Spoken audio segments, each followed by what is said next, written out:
ఏపీలో కూటమి సర్కార్ ఏర్పడి నేటికి ఏడాది పూర్తయింది. ఇవాళ కృష్ణా జిల్లా పోరంగ సమీపంలోని మురళి రిసార్ట్స్ లో స్వపరిపాలన స్వర్ణాంధ్రప్రదేశ్ పేరుతో ప్రభుత్వం భారీ బహిరంగ సభను ఏర్పాటు చేసింది. వర్షం కారణంగా అమరావతిలో నిర్వహించాల్సిన సభను పోరంకి సమీపంలోని రిసార్ట్స్ కు మార్చారు. రాష్ట్ర పండుగ మాదిరిగా ఈ కార్యక్రమాన్ని నిర్వహించేందుకు ప్రభుత్వం పూర్తి ఏర్పాట్లు చేపట్టింది. AP CM Chandrababu, deputy CM Pawan Kalyan, మంత్రులు, ఎంపీలు, ఎమ్మెల్యేలు, ఎమ్మెల్సీలు, ఇతర ప్రజా ప్రతినిధులు ఈ సభలో పాల్గొనున్నారు.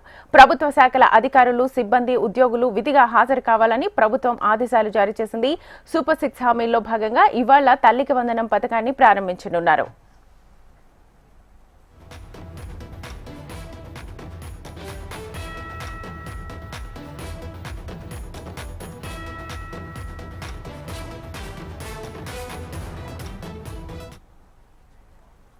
కూటమి ప్రభుత్వం ఏడాది పాలన పూర్తి చేసుకున్న నేపథ్యంలో ఎన్నికల ముందు ఇచ్చిన హామీ పథకాల్లో ముఖ్యమైన తల్లికి వందనం అమలుకు నిర్ణయం తీసుకుంది. సూపర్ 6 హామీల్లో ఇప్పటికే పింఛన్ల పెంపు, అన్నా క్యాంటీన్, మెగా డిఎస్సీ, దీపం 2 పథకాలు ప్రభుత్వం అమలు చేస్తోంది. తాజాగా తల్లికి వందనం పథకం అమలుకు సీఎం చంద్రబాబు గ్రీన్ సిగ్నల్ ఇచ్చారు. చదువుకునే పిల్లలు ఎంతమంది ఉంటే అందరికీ తల్లికి వందనం పథకం ఏర్పాటు చేయనున్నారు. రాష్ట్ర వ్యాప్తంగా 67,27,164 మంది విద్యార్థులకు ఈ పథకం కింద తల్లుల ఖాతాల్లో 8,745 కోట్లు ప్రభుత్వం జమ చేసింది.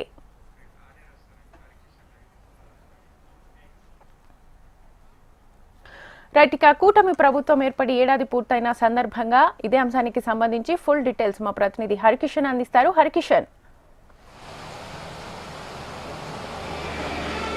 Thank you Shweta and good morning. ముఖ్యంగా కూటమి ప్రభుత్వం ఏర్పడి నేటికి ఏడాది పూర్తవుతున్నటువంటి నేపథ్యంలో దీన్ని రాష్ట్ర పండుగగా జరపాలని చెప్పేసి కూడా ప్రభుత్వం నిర్ణయించింది. ఈ మేరకు ఇప్పటికే జీవో కూడా విడుదల చేసింది. ఈరోజు ఈ కార్యక్రమాన్ని కృష్ణా జిల్లా పోరంకి వద్ద ఉన్నటువంటి మురళి రిసార్ట్స్లో నిర్వహించబోతున్నారు. ప్రధానంగా మొన్న ఏదైతే అమరావతి పునర్నిర్మాణంలో ప్రత్యేక అతిథిగా భారత ప్రధాని నరేంద్ర మోదీ హాజరయ్యారో ఆ సభా ప్రాంగణంలో నిర్వహించాలని చెప్పేసి కూడా యుద్ధ ప్రాతిపదికన ఏర్పాట్లు చేశారు. అయితే భారీ వర్షం కారణంగా ఆ ప్రాంతమంతా కూడా పూర్తిగా నల్ల రేగడి నేలలు కావడంతో పూర్తిగా చిత్తడిగా మారింది. ఈ నేపథ్యంలోనే అయినప్పటికీ కూడా ప్రత్యామ్నాయంగా వెంటనే బల్లలు వేసి కంప్లీట్గా సభను సిద్ధం చేసేందుకు ప్రయత్నించారు. కానీ ఒకవేళ వర్షం పడితే ఏం చేయాలి? మరోవైపు వాతావరణ శాఖ సైతం కూడా తీవ్రంగా హెచ్చరించింది. 2-3 రోజులు కూడా భారీ వర్షాలు ఉన్నాయన్నటువంటి నేపథ్యంలో అప్రమత్తమైనటువంటి అధికారులు వెన్యూను కూడా పూర్తిగా మార్చడం జరిగింది. పోరంకిలో ఉన్నటువంటి మురళి రిసార్ట్స్కు ఈ కార్యక్రమాన్ని అయితే చేంజ్ చేశారు. ఈరోజు సాయంత్రం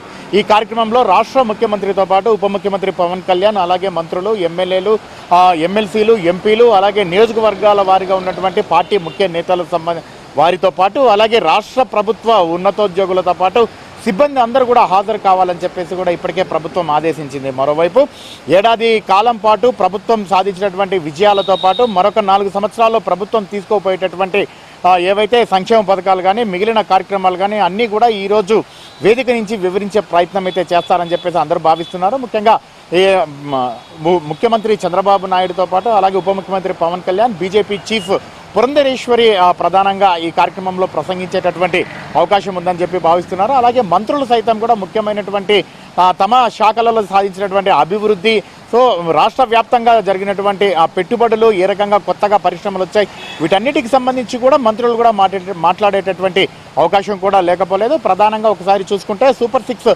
పథకాల్లో ఒక్కొక్కటి కూడా అమలు చేస్తూ వస్తోంది.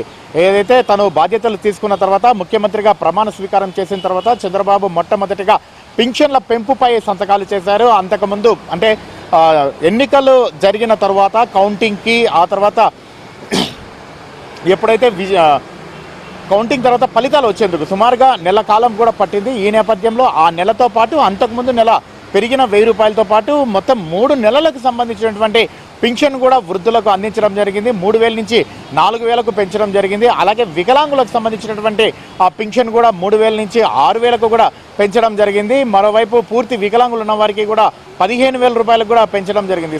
మొత్తం పెంచిన పింఛన్స్ అంతా కూడా ప్రతి నెల కూడా టెన్షన్గా ఒక పండుగగా కూడా ఇటు ముఖ్యమంత్రితో పాటు మంత్రులు అలాగే స్థానిక ప్రజాప్రతినిధులు నేరుగా ఇంటికి వెళ్ళి సచివాలయ సిబ్బందితో సమన్వయం చేసుకొని వారికి అందిస్తున్నటువంటి పరిస్థితి కూడా ఉంది. మరోవైపు ఇటు గ్యాస్కి సంబంధించినటువంటి దీపం పథకం సంబంధించినట్టు కూడా ఏడాదికి 3 సిలిండర్లు ఉచితంగా ఇస్తామని చెప్పడం జరిగింది. దానికి సంబంధించి ఎప్పటికప్పటికీ కూడా ఒక్కొక్క సిలిండర్కి సంబంధించినటువంటి అమౌంట్ కూడా వేయడం జరిగింది. కానీ ఇకపై అలా కాకుండా కంప్లీట్గా ఏడాదికి 3 సిలిండర్ల అమౌంట్ ఏదైతే ఉందో దాన్ని నేరుగా లబ్ధిదారులకు కూడా అకౌంట్లో వేసేటటువంటి అవకాశాన్ని కూడా పరిశీలిస్తోంది. అది ఈ రోజు నుంచి ప్రారంభించే అవకాశం కూడా లేకపోలేదు. మరోవైపు అన్న క్యాంటీన్లకు సంబంధించి పూర్తిగా మూతపడిపోయాయి. ఆ తర్వాత రాష్ట్ర వ్యాప్తంగా 175 నియోజకవర్గాల్లో ఇప్పటికే 173 అన్నా క్యాంటీన్లు ప్రారంభించాలని చెప్పేసి నిర్ణయం తీసుకుంది. తద్వారా ఇప్పటికీ చాలా వరకు కూడా అన్ని ప్రాంతాల్లో కూడా అన్నా క్యాంటీన్లను అయితే ప్రారంభించి అవి సక్సెస్ఫుల్గా రన్ అవుతున్నటువంటి పరిస్థితి ఉంది. చాలామంది పేదవారికి కూడా ఆకలి తీరుస్తున్నటువంటి పరిస్థితి అయితే ఉంది. ఇక మరోవైపు అన్నదాత సుఖీభావ అనేటటువంటిది రైతుకు పెట్టుబడి సాయం కింద కేంద్ర ప్రభుత్వ సహకారంతో రాష్ట్ర ప్రభుత్వం కూడా వారికి అమౌంట్ అందించేందుకు కూడా సిద్ధమవుతున్నటువంటి పరిస్థితి కూడా ఉంది.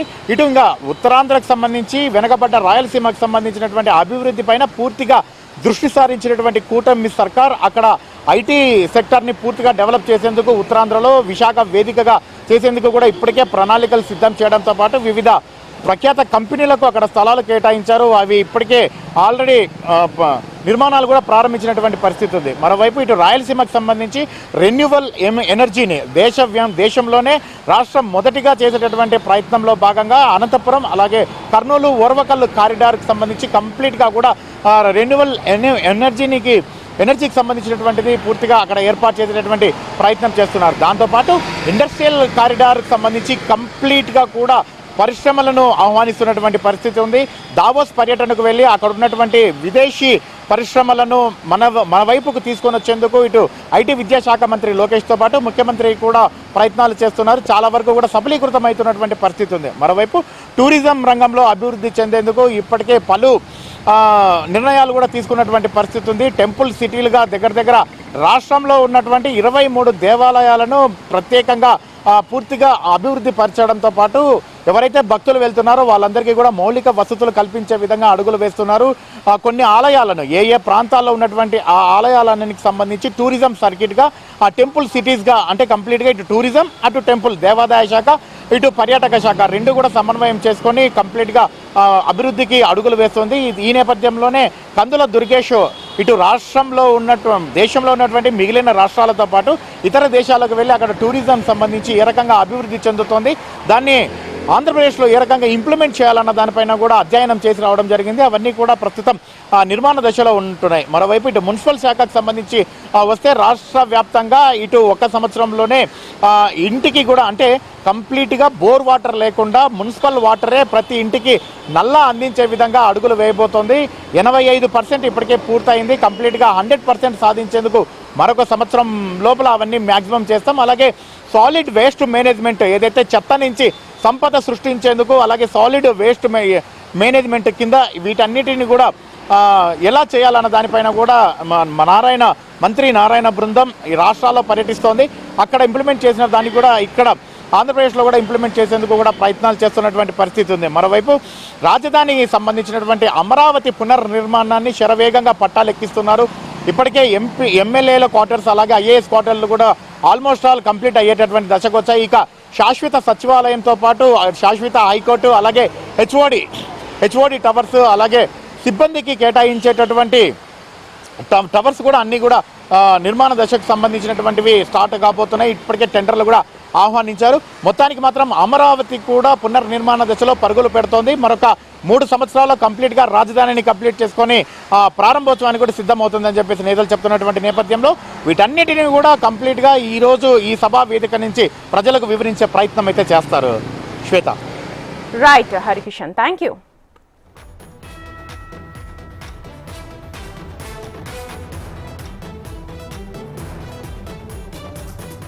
సంతోషంగా ఉంది.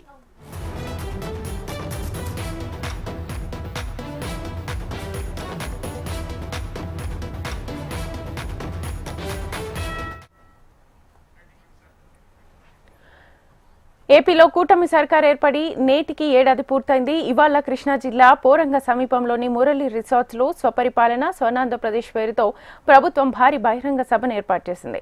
వర్షం కారణంగా అమరావతిలో నిర్వహించాల్సిన సభను పోరంకి సమీపంలోని రిసార్ట్స్ కు మార్చారు. రాష్ట్ర పండుగ మాదిరిగా ఈ కార్యక్రమాన్ని నిర్వహించేందుకు ప్రభుత్వం పూర్తి ఏర్పాట్లు చేపట్టింది. AP CM Chandrababu, deputy CM Pawan Kalyan, మంత్రులు, ఎంపీలు, ఎమ్మెల్యేలు, ఎమ్మెల్సీలు, ఇతర ప్రజా ప్రతినిధులు ఈ సభలో పాల్గొనున్నారు. ప్రభుత్వ శాఖల అధికారులు, సిబ్బంది, ఉద్యోగులు విధిగా హాజరు కావాలని ప్రభుత్వం ఆదేశాలు జారీ చేసింది. సూపర్ 6 హామీల్లో భాగంగా ఇవాళ తల్లికి వందనం పథకాన్ని ప్రారంభించనున్నారు.